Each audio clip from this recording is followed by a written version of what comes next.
Jadi ketika saya semakin bisa melepaskan, bisa mengikhlaskan, dan bisa apa ya istilahnya bisa menerima keadaan semuanya, itu ternyata saya merasakan lebih ringan gitu loh Pak.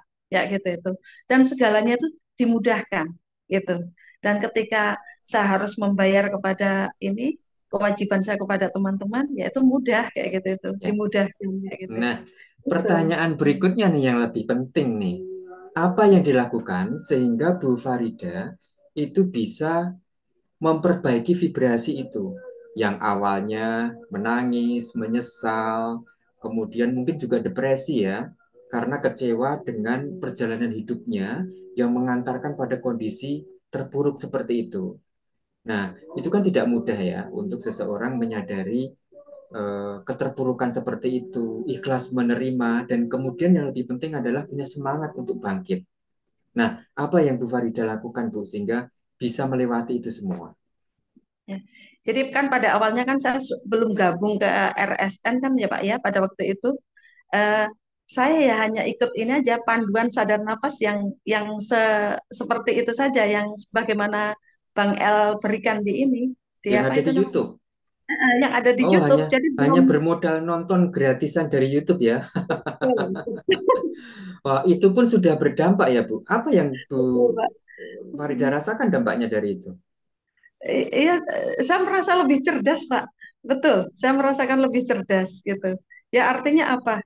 Kok enak banget gitu ya. Jadi ketika untuk apa itu di otak tuh rasanya jernih banget. Ide-ide itu cemerlang dan itu yang saya rasakan. Jadi Pak Bang El mengatakan bahwa uang nggak datang dari langit begitu, tetapi itu nanti ide-ide cemerlang itu akan muncul dengan sendirinya dan itu benar Hmm, saya rasakan kayak gitu hmm, itu. Dan oke. ya alhamdulillah saya juga nggak putus asa. Dan satu lagi ini Pak, tadi yang perlu saya catat bahwa saya itu ini satu harus melakukan kebaikan setitik kebaikan entah apa harus bisa kita lakukan bukan ya bukan harus ya niat kata Bang El jarang sekali memakai kata harus itu pada waktu itu saya niatkan untuk selalu melakukan kebaikan walaupun setitik jadi sebagai satu contoh itu di motor saya di tas saya kan kalau kemana-mana kan selalu bawa tas ransel besar di tas ransel besar itu biasanya berisi makanan terus kemudian di motor saya itu ada bensin biasanya 2 liter Pak. Nah, sekecil itu nanti kalau misalnya di jalan saya menemui ada orang yang kesulitan, saya berikan ini. Kalau misalnya ada ketemu orang kehabisan bensin, saya kasih bensin itu kayak gitu itu. Terus Hmm, nanti saya isi lagi kayak gitu itu. hmm, hmm. Dan itu dampaknya juga luar biasa. Ketika kita menabur kebaikan, semakin kita banyak melepaskan, itu juga banyak sekali kembali ke kita gitu loh. Ini Ya. sesuatu hal yang aneh gitu loh kayak gitu. Hmm, hmm. Oke. Gitu. Nah, tadi Bu, ke pertanyaan saya Bu. Jadi kan ketika orang sedang galau, gundah, gelisah, eh, bahkan sampai depresi ya, karena kondisi yang seperti itu. Biasanya kan orang ketika terhimpit masalah hutang, hutangnya besar, sementara pendapatannya sudah bisa dihitung segitu, dan secara matematis memang tidak akan mampu mengembalikan, itu kan bisa bikin orang depresi. Nah, kemudian ketika depresi, itu ide-ide mana mungkin bisa muncul kan? Nah, terlebih dahulu kan harus mendamaikan diri sendiri dulu, bisa berserah atau menyerahkan itu sebagai kehendak Tuhan, dan kemudian mendapatkan ketenangan, baru bisa berpikir jernih kan seperti itu. Nah, untuk mendapatkan itu apa yang Bu Farida lakukan? Dengan sadar napas ya. Nah, satu sadar napas, yang kedua itu adalah saya memadukannya dengan ini, Pak. Memadukannya dengan melaksanakan ibadah sebagaimana keyakinan saya. Kayak gitu Hmm, itu. Dan itu juga saya doanya juga saya ganti, doa bukan lagi saya doa memerintah Allah, tetapi saya doa saya ganti dengan doa bersyukur. Misalnya begini, ya saya pokoknya eh, berusaha untuk selalu happy karena logikanya begini, kalau saya nggak bahagia, bagaimana malaikat mau datang, malaikat Mikael mau datang memberi rezeki kepada saya? Itu sesimpel itu saya berpikir. Terus kemudian saya berdoanya karena yang saya ketahui di beberapa channel itu, Bang El juga mengatakan bahwa semuanya itu harus penuh syukur kayak gitu. Jadi intinya, walaupun belum dikasih dan kita visualisasikan bahwa seolah-olah kita sudah punya. dan itu logis, masuk akal gitu loh. Nah, jadi kalau misalnya kalau kita itu bersyukur terlebih dahulu, oh ini hambaku aja belum saya kasih sudah bersyukur. Nah, sudah akhirnya kan saya kembali ke situ apa kembali kepada itu rasa kebersyukuran itu dan juga berpegang pada Al-Qur'an bahwa barang siapa yang bersyukur maka akan ditambah nikmatnya. Itu Pak yang Ya, saya ini. oke oke. Nah, kemudian di panduan Rumah Sehat Nuswantara itu kan ada banyak ya Bu ya. Pertama dari sadar napas aja. Kemudian juga selain itu ada kalimat-kalimat afirmasi ya, doa infinitive love segala macam itu.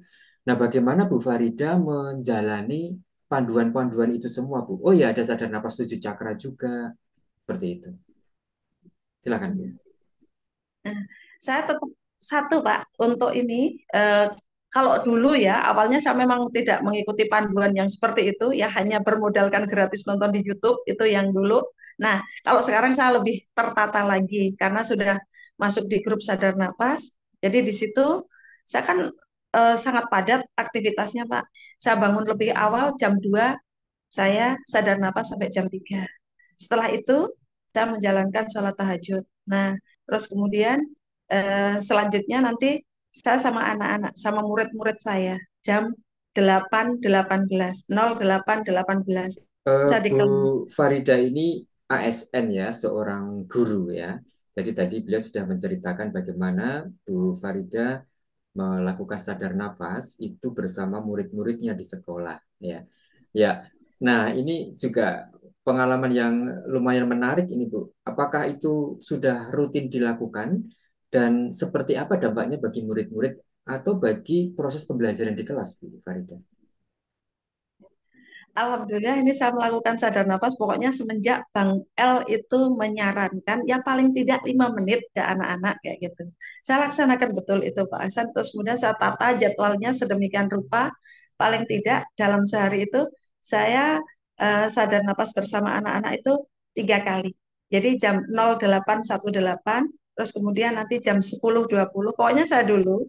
Jadi saya ikutin jadwal dulu. Nah, setelah itu eh, sebelum jam pulang jam 12 lebih 12 menit itu biasanya atau kalau enggak nanti jam 13 seperti itu Oke. Nah, saya jadwalkan sedemikian rupa Nah, gitu sekarang gitu. secara jujur Bu Farida ya, kalau memang iya silahkan bilang iya, kalau misalnya tidak silahkan juga bilang tidak apa adanya saja. Apakah sadar nafas yang dilakukan di sekolah bersama anak-anak, murid-murid itu ada dampaknya buat mereka? Sangat berasa Pak. Jadi Hmm. saya itu kemarin ada murid yang sering mengamuk yang luar biasa. Jadi kalau mengamuk seperti itu gitu. Jadi itu juga tetap saya sadar nafas untuk ke murid-murid saya itu saya afirmasikan, saya apa imajinasikan bahwa murid-murid saya itu menjadi penurut dan alhamdulillah juga anak yang suka ngamuk itu sembuh Pak. Kayak gitu. Sudah tidak ini lagi. Sudah nggak ngamuk lagi. Terus yang kemudian yang 7 anak yang biasanya itu apa ya Pak, nggak pernah mau mengerjakan tugas. Jadi di dalam kelas itu nanti ini apa banyak bercandanya. Ini alhamdulillah lebih ini Pak, lebih lebih baik kayak gitu loh itu Mm-mm. ini yang saya seneng gitu dan sekarang itu kalau misalnya saya kan kadang nguji anak-anak coba saya diem aja nggak usah ini gitu kan nggak ini ayo anak-anak sadar nafas saya nggak bilang seperti itu ya anak-anak yang minta sendiri Bu sadar nafas Bu katanya bilang seperti itu gitu ya. Wow, keren ya. Hmm. Wah, lama-lama mereka juga ketagihan ya Bu ya. Karena Iya. mungkin merasakan nikmatnya sadar napas ya si anak-anak ini ya. Bahkan ada yang menangis, Pak. Jadi kan ketika sadar napas itu walaupun di apa 5 menit itu saya sampaikan pada anak-anak. Coba anak-anak kalian visualisasikan, kalian gambarkan, kalian bayangkan suatu saat nanti kalian menjadi orang-orang sukses, kalian bisa menghadiahkan rumah yang indah kepada kedua orang tua kalian dan kalian sudah berhasil meraih cita-cita itu saya bilang seperti itu kan Pak. Ada yang meleleh air matanya seperti itu Hmm, gitu loh. ya Gitu, ya. Bu Ida bikin nangis Itu katanya. itu anak SD kelas berapa, Bu? Kelas 2 Pak. Baru kelas 2 ya? Ya, kelas 2. Wow. Dan bahkan ada yang minta duduk bersila Pak. Gitu Bu. Hmm. boleh duduk di bawah gitu, gitu. Nah, makanya Hmm. setiap hari saya minta anak-anak untuk lepas sepatu kalau mau masuk kelas, karena kan nanti untuk sadar napas apa supaya nanti lantai tetap bersih begitu Pak, gitu. Hmm. Iya, iya, iya. Iya. Wah, ini apa? Revolusioner ya. Melaksanakan sadar napas eh, dengan suasana yang lebih dari sekedar di kelas di dalam kelas sekolahan formal ya. Iya Pak. Iya, Iya. oke. Hmm. Nah, Bu Farida, kalau di RSN ya tadi Ibu sudah menceritakan tentang sadar napas di jadwal-jadwal rutin gitu. Tapi kan ada juga apa namanya hal-hal lain yang bisa dilakukan ya, ya sesuai yang sudah kita simak di grup ya, yang biasa di-share juga oleh Bang El.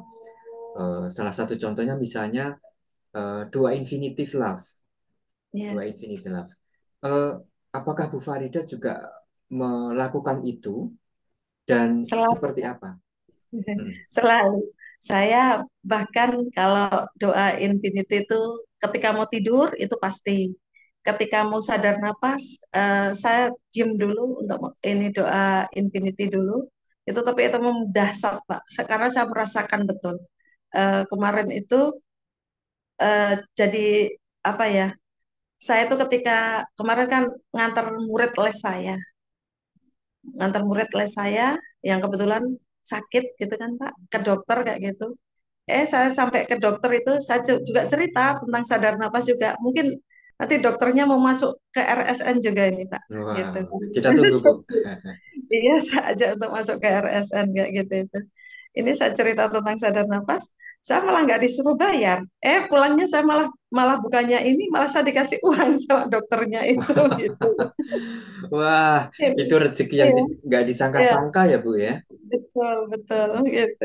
Jadi eh, luar biasa pokoknya Pak. Jadi doa infinite, saya kan doa yang paling saya ini kan apa eh, sejahteralah semua manusia dan apa itu Berbahagialah semua berbagi. makhluk.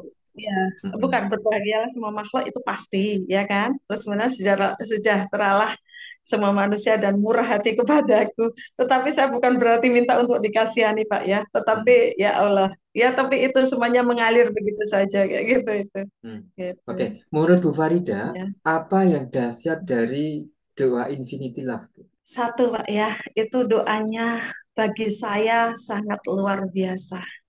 Yang pertama, itu memang doa itu universal, tetapi mempunyai apa ya, eh, energinya yang sangat luar biasa bagi saya. Itu untayan katanya juga, untayan kata-katanya juga sangat benar-benar Mengena ini ya, ya, sangat mengena. mengena, mengena betul Hmm. di dalam hati. Kayak gitu itu. Gitu. Dan itu ketika kita melafalkan doa itu Pak, rasanya itu bukan bukan sekedar di bibir, tapi benar-benar sampai ke hati. Jadi benar-benar vibrasinya ini gitu loh. Bisa vibrasinya itu bisa menular kemana-mana begitu Pak. Jadi rasanya lingkungan pun menjadi baik gitu loh Pak, kayak gitu itu. Bahkan ya seperti kata Bang El, kalau pepohonan pun ini ya kita kita sering sadar napas pun dan doa infinity itu juga ini ternyata juga luar biasa dampaknya di lingkungan itu juga seperti itu gitu loh. Karena Hmm. saya di rumah itu kebetulan ada anggrek gitu juga berbunganya juga bisa ini Pak, bisa Hmm. berbunga lebih bagus gitu loh, ya gitu Hmm. itu yang Oke. biasanya kurang ini, Hmm. iya ini saya Energi coba gitu. energi positifnya menyebar ya, Bu ya. Iya, Mm-mm. gitu, Jadi karena gitu. energi positifnya menyebar dan vibrasinya Bu Farida juga menguat, sehingga ya apa yang terjadi itu sangat sesuai dengan apa yang Ibu ucapkan, Ibu rasakan ya, Iya, tanpa kemudian meminta lagi. Jadi ketika mendoakan agar semua manusia sejahtera, semua makhluk berbahagia, semua orang bermurah hati kepada saya, itu kan sudah terucap dan kemudian apa terpancar ya karena itu kan vibrasi itu kan membentuk frekuensi. Nah, ketika itu sudah terpancar, sudah menyebar ke sekeliling, ya maka itulah nanti yang akan terjadi seperti itu yang sering dijelaskan oleh Bang El ya. iya. Mm-mm. Oke. Hmm. Nah, oke. Eh, Kembali ke kewajiban yang tidak kecil ya, hampir 1 M. Itu tepatnya berapa juta, Bu? Berapa ratus juta itu?